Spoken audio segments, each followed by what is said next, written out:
உன்னை தேடாத இடம் இல்ல. நீ போயிட்டேன்னு நினைச்சேன். போகலான்னு தான் நினச்சேன், ஆனால் அப்படியே இருந்துட்டேன். அப்புறம் ஏன் போகாம இங்கே இருந்துட்ட? அப்புறம் உங்கள் அம்மாவை கொண்ட சிறுத்தையை யார் கொல்லுவா? ம். ஃபாதரும் பால்ராஜ் முதலாளியும் சொல்லும்போது போகலான்னு தான் நினச்சேன். அப்போ தான் உன் ஞாபகம் வந்தது. நல்லதுக்கு தான். நீ எதுக்காக வந்தியோ அந்த வேலையை முடிச்சிட்டு ஊர்க்காரங்க கிட்ட நல்ல பேர் எடு. அதை விட்டுட்டு பொம்பளைங்க பின்னாடி சுத்தாத. ஊர் நல்லதுக்கு தான் சொல்றேன்.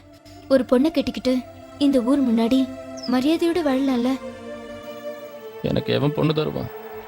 எதுக்கு தரணும்? உனக்கு பிடிச்சிருந்தா கூட்டிட்டு போய் கல்யாணம் பண்ணிக்கோ. என் கூட நிரந்தரமாக இருக்கிறதுக்கு என்ன ஆசைப்படுற பொண்ணு கிடைக்கணும்ல. நான் போதுமா? சொல்லு, நான் போதுமா?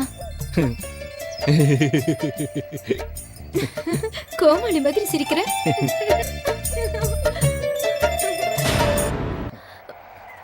நான்